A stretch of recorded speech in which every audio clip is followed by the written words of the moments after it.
এই আমার জুতাটা পরিষ্কার করে দাও তো। জি দিন। তুমি কি শাকিরকে জীবিত চাও না মৃত চাও? কি বলছেন এসব? যাক, এতদিনে আমার মনের আশা পূর্ণ হলো। মানে মা?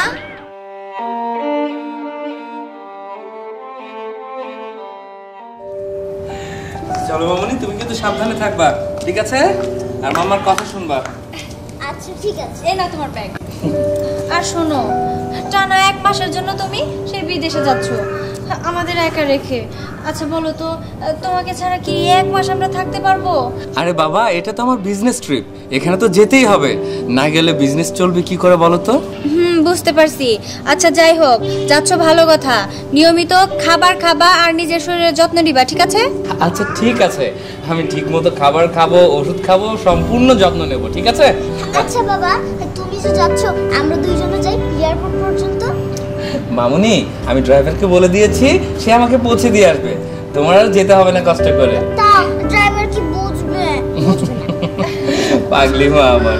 আচ্ছা একটা কথা শোনো না, একটা বিষয় না আমি ঠিক বুঝলাম না।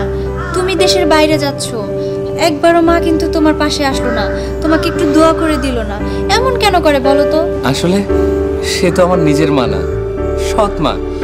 সে সবসময় আমাকে সৎ ছেলে হিসেবেই দেখেছে, কিন্তু আমি কখনোই তাকে নিজের মায়ের থেকে আলাদা করে দেখিনি। আমি একটু আগে গিয়েছিলাম, তার সাথে দেখা করে তার কাছ থেকে দোয়া নিয়ে এসেছি। যাক, তাহলে তো ভালোই হলো। এখন আর দেরি করো না, তাড়াতাড়ি চলে যাও। আচ্ছা ঠিক আছে মামুনি, ঠিক মতো থাকবে, খাওয়া দাওয়া ঠিক মতো করবে, ঠিক আছে? আচ্ছা ঠিক আছে। আর পড়ালেখাটা কিন্তু ঠিক মতো মনোযোগ দিয়ে করতে হবে। সেটা আমার মনে আছে। আচ্ছা আমি যাই তাহলে। আচ্ছা সাবধানে যেও। আচ্ছা, ও হ্যাঁ, ভালো কথা, মা তোমার সাথে যত খারাপ ব্যবহারই করুক, তুমি একটু মানিয়ে নিও। আমার আমি তাহলে যাই। আচ্ছা ঠিক আছে, টাটা বাবা। টাটা।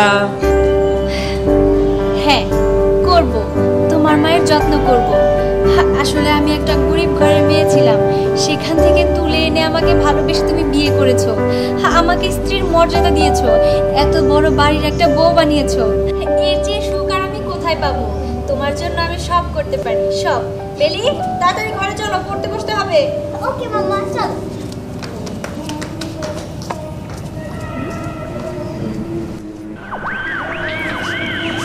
যাক, এতদিনে আমার মনের আশা পূর্ণ হলো। মানে মা, কি মনের আশা? বোকা মেয়ে, তুই কিছু বুঝবি না। মা আমাকে বুঝিয়ে বলো, আর আমাকে বুঝিয়ে বললেই তো আমি বুঝি। আমি কি বেলির মতো পিচ্চি বাচ্চা নাকি? আচ্ছা ঠিক আছে, তাহলে আমি বলতেছি শুন। ওই যে একটু আগে বেরিয়ে গেল, ওইটা তো তোর আপন ভাই না, সৎ ভাই। আমার অনেক দিনের আশা, এই সম্পত্তির মালিক তোকে বানাবো। কারণ তোর বাবা যখন বেঁচে ছিল, তখন আমি অনেকবার বলছি সম্পত্তিগুলা আমার নামে দেওয়ার জন্য। সে আমার নামে দেয় নাই, সে কি করলো, তার নামে সম্পত্তিগুলা রেখে দিল। আর এখন তো এই সম্পত্তির মালিক তোর সৎ ভাই, ওর নামে। ও যদি তোরে দেয় তাহলেই তুই পাবি, আর ও যদি তোরে না দেয় তাহলে তুমি কিচ্ছু পাবা না। তাই আমার কথা হলো, এই সম্পত্তিগুলা যেভাবে হোক তোর নামে করে নিতেই হবে। কিন্তু মা, সম্পত্তিগুলো কিভাবে আমার নামে করবো? আমি তো কিছুই বুঝতেছি না। তোর কিছু বুঝতে হবে না, যা কিছু করার আমি করব। আমি তো এখনো বেঁচে আছি নাকি? হ্যাঁ। যাই গিয়া গরুর দুধ দুই নিয়ে আসি। তুমি আইছো বাজার আনে নয়? না, ওই যে দোকানদার বাকি টাকা পাইছি তো, সেই টাকাটা দিয়ে আইছি। তারপর আর টাকা নাই, এই জন্য বাজার করতে পারিনি। কি দোকানের বাকি টাকা দিয়েছো? আমি খামো কি? হ্যাঁ, রাখবো কি? এই চিন্তা একবারও করো নাই? হ্যাঁ, একটা ব্যবস্থা করবানি, এত চিন্তা করো না। বাড়ি যেহেতু আইছি, হবে না এক ব্যবস্থা। চুপ করো। একটা ব্যবস্থা করবে, তুমি কোনোদিনও কোনো ব্যবস্থা করতে পারবে না, এটা আমি খুব ভালো করেই জানি। আচ্ছা, তোমার বোন তো কত বড় লোক, কত টাকা পয়সা আছে, তুমি তার কাছে যাইতে পারো না? গিয়ে টাকা পয়সা আনতে পারো না কিছু? হ্যাঁ, সে তো বিয়ে কইরা জমিদার বাড়িতে গিয়ে উঠছে, আমাকে কথা কি একটা বারো সে ভাবে? হ্যাঁ, ভাবে না। তুমি এক কাজ করো, তোমার বোনের কাছে যাও, গিয়ে কও যে টাকা লাগবে, টাকা আনো। দেখো, গার্মেন্টসের চাকরি চলে যাওয়ার পর থেকেই তো ওই তো সংসারটা চালাইতেছে, আর ওই গরুটাও তো ও কিনে দিছে। এই একটা গরু কিনা দিছে আর ভিখারির মতন কিছু টাকা দিতেছে, এইগুলা দিয়া কি আর সংসার চলে? হ্যাঁ, কে তোমার বুই নাকি পারে না? হ্যাঁ, এক লাখে অনেকগুলা টাকা দিতে, অনেকগুলা যদি টাকা দেয় তাইলে তো আমাকে এই টিনের ঘর বিল্ডিং করতে পারি, আমরা একটু ভালোভাবে থাকতে পারি, খাইতে পারি। তা তো তোমার বুই না করে না। তারপরে তো কম বেশি সে দেয়, আমাদের কি বস্তা করে টাকা দিব? বুইনের হয়ে ওকালতি করতেছো, হ্যাঁ? বুইনের নামে যদি কিছু কই তাইলে তোমার এটা সহ্য হইব না, তাই না? শোনো, এত কিছু আমি বুঝি না। যেখান থেকে পারো যেভাবে পারো টাকা নিয়ে আসবা, বাজার করে এই ঘরে নিয়ে আসবা। আমি না খাইয়া থাকতে রাজি না। দরকার পড়ে তুমি না খাইয়া থাকো, বুঝছো? আমার কোনো আপত্তি নাই। আমার জন্য তুমি যেখান থেকে পারো যেভাবে পারো বাজার সদায়ের ব্যবস্থা করে যাও, তাড়াতাড়ি যাও।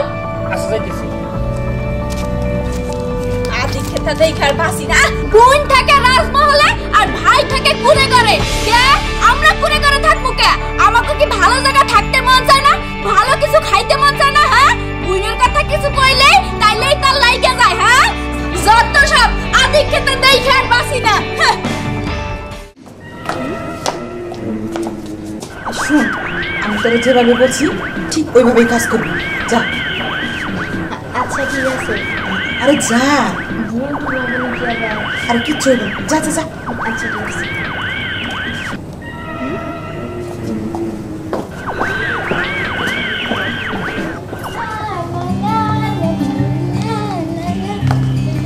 নীলিমা, কি ব্যাপার? এত সাজুগুজু করে চোখে গ্লাস পরে কোথায় যাচ্ছ? আমি কোথায় যাচ্ছি? আমি একটু বন্ধুদের সাথে পার্টি করতে যাচ্ছি। কি পার্টি? Yes, party. কি তুমি পার্টি করতে যাচ্ছ? তোমার বয়স কত হয়েছে বলো তো? এই বয়সে তুমি কিনা যাচ্ছ পার্টি করতে? তুমি সবে স্কুলে পড়ো, এখনো কলেজে যাওনি, আর তুমি কিনা এখন বন্ধুদের সাথে পার্টি করতে যাবে? কিন্তু ভাবি, আমার সব ফ্রেন্ডরাই তো পার্টি করে, তো আমি করলে কি সমস্যা? হ্যাঁ, সমস্যা আছে। তুমি কি ভুলে গেছো? তুমি যদি এসব করে বেড়াও, তোমার ভাইয়ের একটা সম্মান আছে, আমাদের এই বাড়ির একটা নাম আছে। এসব করে বেড়ালে আমাদের বাড়ির মান সম্মান কোথায় গিয়ে দাঁড়াবে, বুঝতে পেরেছো তুমি? ও ভাবি, রাখো তো তোমার সম্মান। আমাকে আর বিরক্ত করো না। আমার যা মন চায় আমি তাই করবো। আই নীলিমা, দাঁড়াও। বললাম না তুমি পার্টিতে যেতে পারবে না। ছাড়ো আমাকে। নীলিমা! বোমা, তোমার এত বড় সাহস, তুমি আমার মেয়ের গায়ে হাত তুলছো? হ্যাঁ আম্মা, আমি কিন্তু এমনি নীলিমার গায়ে হাত তুলিনি। ও পার্টিতে যাচ্ছে। আচ্ছা বলুন তো, ওর কি এখন পার্টি করার বয়স হয়েছে? আমার মেয়ে পার্টিতে যাবে, যা খুশি তাই করবে, নাকি তুমি বলার কে? মানে আমি এই বাড়ির বউ, নীলিমার ভাবি, ওকে শাসন করার দায়িত্ব আমার আছে। শাসন? কিসের শাসন? তুমি আরে শাসন করবে না। শাসন যদি করতে হয় আমি করবো, কারণ আমি ওর মা। আর তোমার কত বড় সাহস? তুমি আমাকে চড় মেরেছো। আমি এক্ষুনি ভাইকে ফোন দিয়ে বলে দিব তুমি আজকে আমাকে মেরেছো আর আমার গায়ে হাত তুলেছো। তোমার কল করার দরকার নেই, শাকিলকে আমি কল করে সবকিছু জানাচ্ছি। কি? শাকিলকে তুমি কথা বা? এখনই বাড়ি থেকে বেরিয়ে যাও, বেরিয়ে যাও এখান থেকে। কি বলছেন এসব? এই বাড়িটা আমার, এটা আমার শ্বশুর বাড়ি, আমি কেন বের হবো? ও শ্বশুর বাড়ি, ঠিক আছে। তুমি কি শাকিলকে জীবিত চাও না মৃত চাও? কি বলছেন এসব? মৃত চাই মানে? কি পাগলের মতো কথা বলছেন? পাগলের মতো আমি বলছি না, আমি যে কি জিনিস এখন তুমি টের পাবা না, টের পাবা পরে। আর শাকিল যে জায়গায় গেছে ওই জায়গায় কিন্তু আমার লোক আছে, আমি যদি একটা ফোন দেই না ওকে কিন্তু একদম খালাস করে দিবে, কথাটা মাথায় রেখো। আর তাছাড়া এই যে তোমার মেয়ে, ওরেও কিন্তু আমি একদম শেষ করে ফেলাম। মা, তুমি ওর সাথে এত কথা বলতেছো কেন? ওকে এক্ষুনি ঘর থেকে বের করে দাও। নাহলে ভাইয়া যেখানে বিজনেস ট্রিপে গেছে সেখানে তোমার লোকদের ফোন দাও এবং ফোন দিয়ে বলো ভাইয়াকে একদম খালাস করে দিতে। একদম ঠিক, দাঁড়া ফোন দিচ্ছি। না না না, মা আপনি এরকমটা করবেন না। আপনি শাকিলের কোনো ক্ষতি করবেন না, আপনার পায়ে পড়ি। আপনি আমার কথাটা শুনুন, ওর কোনো ক্ষতি করবেন না। এখন বিদেশে গেছে, ওর কিছু হয়ে গেলে আমাদের কি হবে? ঠিক আছে, তোরা যেহেতু বাঁচতে চাস তাহলে এই মুহূর্তে বাড়ি থেকে বেরিয়ে যা, যা বলছি। দাদু, তুমি এগুলো কি বলতেছো? চুপ! একদম গলা দিয়ে দিও। যাচ্ছি, আমরা এই বাড়ি থেকে চলে যাচ্ছি, তবু আপনি আমার স্বামীর কোনো ক্ষতি করবেন না। আরেকটা কথা, ভুলেও যদি শাকিলের কানে এগুলা গেছে তাহলে কিন্তু শাকিলের জীবন শেষ, তোর মেয়ের জীবনটা শেষ করে দিব। আর এই কথাটা মাথায় রাখিস। না না না, কখনোই কখনোই আমি শাকিলকে এই বিষয়ে কিচ্ছু বলবো না। তবু আমার স্বামী ভালো থাকুক, আমার সন্তান ভালো থাকুক। আমি এই বাড়ি ছেড়ে চলে যাচ্ছি। নাটক করে লাভ নাই, এবার চলে যাও। চল বিলি, এই বাড়িতে আমাদের আর থাকা হবে না। চল বিলি। আর শোন, ভবিষ্যতে এই বাড়ির দিকে কখনো চোখ তুলে তাকাবি না, যা এখান থেকে। এই বাড়ির রাজত্ব করবো আমরা। চলো মা, চলো। চল।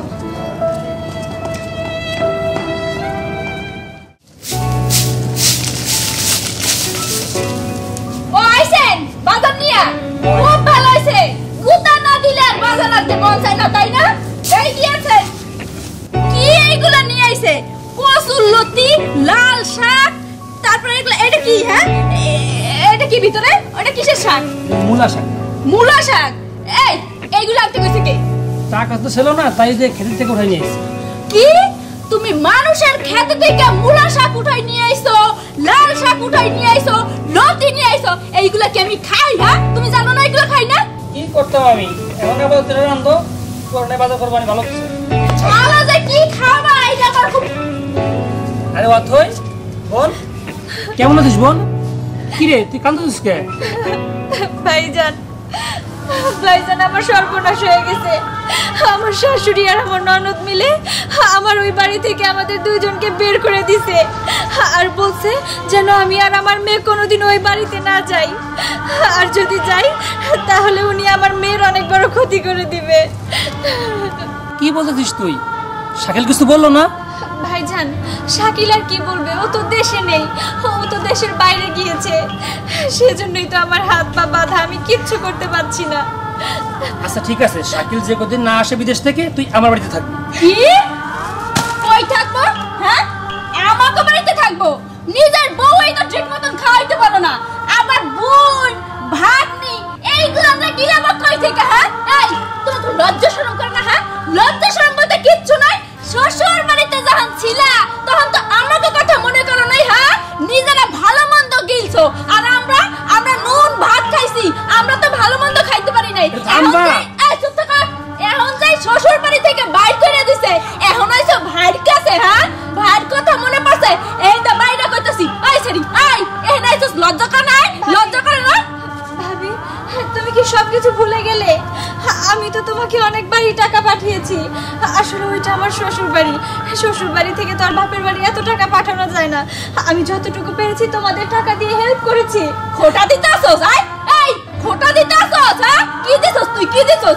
খয়নাতির মতন দুই এক পয়সা দিছস? হ্যাঁ এতে কি হয়? হ্যাঁ পানি গরম হয় না, বুঝছস?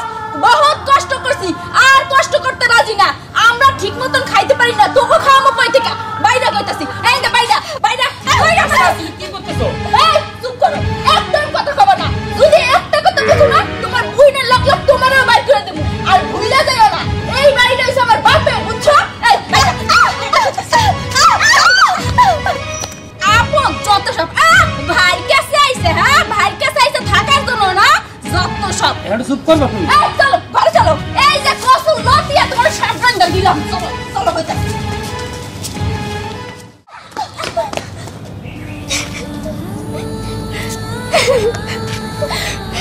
চল বেলি, আমরা এখান থেকেও চলে যাই। কিন্তু মা, আমরা এখন কোথায় যাব?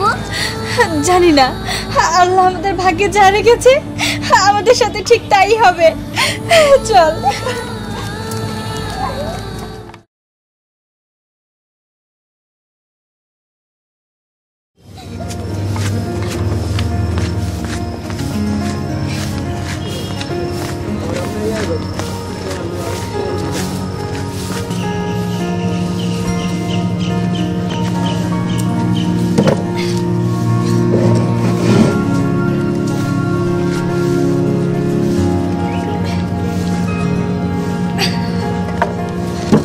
আচ্ছা মাম্মা, আমরা কি সারা জীবন এই মুচির কাজই করব? হ্যাঁ মা, সারা জীবন এভাবে মুচির কাজই আমাদের করে যেতে হবে। কিন্তু এটা কিরকম ধরনের একটা কাজ না, একদম ভালো লাগে না আমার এই কাজটা করতে। মা, সব কাজেই কষ্ট আছে, আর তাছাড়া সবই তো ভাগ্য। ভাগ্য আমাদের এখানে এনে দাঁড় করিয়েছে, হ্যাঁ এখন তো আমাদের এই কাজ করা ছাড়া কোনো উপায় নেই। ভাগ্যের উপর সবকিছু ছেড়ে দিতে হয়, আমরাও না হয় ভাগ্যের উপর আমাদের কপালটা ছেড়ে দিলাম। এখন শুধু তোমার পাপার আসার অপেক্ষা, কবে তোমার পাপা আসবে আর কবে তোমার পাপার সাথে আমাদের দেখা হবে। 1 মাস হয়ে গেল, তোমার পাপার সাথে আমরা কোনো যোগাযোগ করতে পারলাম না। আরে জুতার একটু ময়লা হয়েছে, একটু পরিষ্কার করলি? একটু তাড়াতাড়ি পরিষ্কার করে দাও তো। ভাই, জুতাটা খুলে তারপর আমার হাতে দিন, তারপর আমি পরিষ্কার করে দিচ্ছি। এভাবে তো আমি পরিষ্কার করতে পারবো না। বাবা মুসি দিয়ে আবার শুদ্ধ কথা কয়। আরে জুতা খুলতে পারুম না এখন, দেখো না পিতা লাগিন না, তাড়াতাড়ি করে দাও, আমার তারা আছে। এই যে আপনার সাহস তো কম না, আপনি আমার মাম্মাকে জুতা পরিষ্কার করতে বলেছেন এবং আপনার পায়ের থেকে পরিষ্কার করতে বলেছেন। কেন আপনার জুতাটা একটু খুলে দিলেই চুপ কর, মুচির মেয়ে কত বড় বড় কথা করে। ভাই, আপনি রাগ করবেন না। বেলি, বড়দের সাথে এভাবে কথা বলতে হয় না, চুপ করে থাকো। এই তাড়াতাড়ি করে দেন তো। দিচ্ছি ভাই। এই তাড়াতাড়ি করে দেন তো।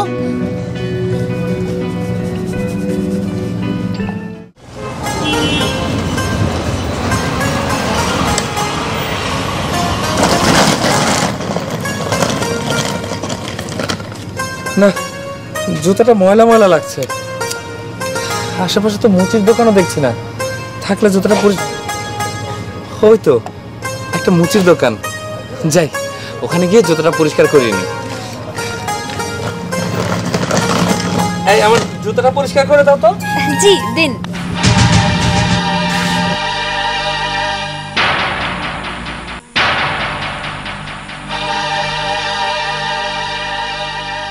অজয়, তুমি তুমি এখানে? বেলি, কি বাবা তোমরা এখানে এই অবস্থায় কেন? বলছি, সবকিছুই বলছি।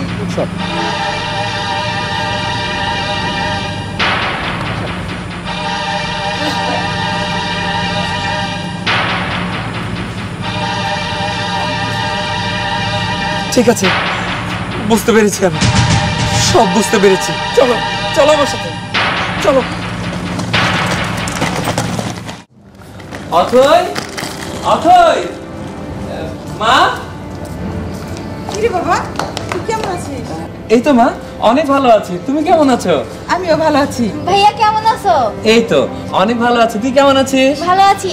আমার জন্য কি কি আনছো? অনেক কিছু এনেছি। মা, অথই কোথায়, বেলি কোথায়? বাবা কি আর বলমু, তুই যখন বিজনেসের কাছে বাইরে গেলি তখনই বৌমা আরেকজনের হাত ধরে চলে গেল। আমি অনেকবার বাধা দিছি, আমার কোনো কথাই শুনলো না। ছি ছি ছি, বৌমা যে এরকম একটা কাজ করব আমি বিশ্বাসই করতে পারি নাই। মা, এসব তুমি কি বলছো? ভাইয়া, মা যা বলছে একদম ঠিকই বলছে, আর আমি নিজে সাক্ষী, আমি নিজে চোখ দিয়ে দেখেছি। কি বলছো? আমার তো বিশ্বাসই হচ্ছে না। আরে তাই বিশ্বাস করবি কেন? আমি তো তোর মা না, আমি তো তোর সৎ মা। তোরা তো সবসময় আমার সৎ ভাই ভাবস, কিন্তু বাবা বিশ্বাস কর, আমি কিন্তু তোরে কখনো সৎ ছেলে ভাবি না, আমার নিজের সন্তান ভাবি। আর আজকে আমি তোরে বললাম, তুই আমার কথা বিশ্বাস করস না।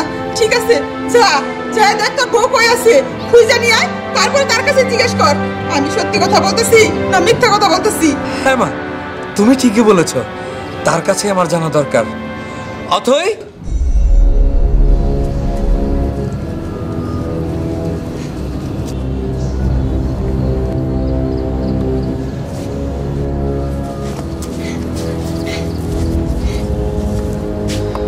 কি মা, কি যেন বলছিলে? বলো। অথইকে ডেকেছি, আমি ওকে জিজ্ঞেস করব না তোমাকে জিজ্ঞেস করব? তুমি তুমি এই জায়গায় কেন? হ্যাঁ মা, আমি এখানে। আল্লাহ আমাকে আবার এই বাড়িতে পাঠিয়েছে। আপনি না বলেছিলেন আমি যেন শাকিলের কোনো যোগাযোগ না নেই, শাকিলকে কোনো কিছু না জানাই? বিশ্বাস করুন, আমি কিন্তু শাকিলের সাথে একটা বারের জন্য যোগাযোগ করার চেষ্টা করিনি। ওই আল্লাহ ঠিক আমার শাকিলকে আমার কাছে পাঠিয়েছে। এটাই হলো ভালোবাসা, আর এটাই হলো আল্লাহর কুদরত। মা, আমি ভাবতেও পারছি না তুমি এরকম একটা কাজ করতে পারো। আমি যখন অথয়ের মুখ থেকে শুনলাম তখন আমি সত্যি বিশ্বাস করতে পারিনি তুমি এতটা নিচে নামতে পারো, যার কারণে আমি একাই এখানে এসেছি, যাতে তোমার আসল রূপটা আমার সামনে প্রকাশ পায়। আর আর আর তুমি তোমার রূপটা ঠিকই দেখিয়ে দিলে। আমার ভালোবাসার মানুষ, আমার অথয়ের উপরে তুমি ঠিকই একটা লাঞ্ছনা লাগিয়ে দিলে। ছি মা, ছি। আসলে আমি যা কিছু করছি সব কিছু এই সম্পত্তির জন্য। মা, তুমি তো নিজে একটা লোভী, সাথে সাথে আমার এই ছোট্ট বোনটাকেও তুমি লোভী বানিয়ে ফেলছো। আরে আমার সম্পত্তির অর্ধেক তো আমি আগে নীলিমার নামে লিখে দিয়েছি। আর কি চাও তুমি? অর্ধেক সম্পত্তি ওর নামে? হ্যাঁ, ওর নামে। তুমি যদি বলো আমি আমার পুরো সম্পত্তি লিখে দিচ্ছি, তবু তোমার কাছ থেকে এরকম কিছু আমি মানতে পারছি না। মা, না বাবা, আমি আর কোনো কিছুই চাই না। আমি তো ভাবছিলাম যে নীলিমা তোর সৎ বোন, ওরে তোর সম্পত্তি দিবি না, সম্পত্তি থেকে বঞ্চিত করবি, তাই তো আমি এরকম কাজ করছি। আসলে আমার ভুল হয়ে গেছে বাবা। বৌমা, সবচেয়ে বড় ভুল করছি আমি তোমার কাছে। তুমি আমার ক্ষমা করে দাও বৌমা। তুমি যদি আমার ক্ষমা না করো, আল্লাহ আমার ক্ষমা করবো না। আমার তুমি ক্ষমা করে দাও। না না মা, আপনি কেন আমার কাছে ক্ষমা চাইছেন? আপনি তো আমার গুরুজন, আমার মা। আসলে আমার সাথে এই কয়টা দিন যা হয়েছে সবই আমার কপালের লিখন। আমার কপালে হয়তো লেখা ছিল যে একজন কোটিপতির বউ একজন মুচি হবে। হয়তো এই কয়েকটা দিন আমি এরকম ভাবে আমার দিনটা কাটিয়েছি, শুধুমাত্র রাস্তায় রাস্তায় মুচিগিরি করে। তাতে কি হয়েছে? আল্লাহ তো ঠিক আমার কপালটা আবার খুলে দিয়েছে, আমার সুখের সংসারটা আবার আমাকে ফিরিয়ে দিয়েছে। আমি এতেই অনেক খুশি। ভাবি, তুমি আমাকে মাফ করে দাও। আর বেলি, তুমি আমাকে মাফ করে দিও। না না ফুপি, তুমি তো আমার বড়, তুমি আমার কাছে কেন মাফ চাবে? মাপ তো আমি চাইবো, তাই না দাদু?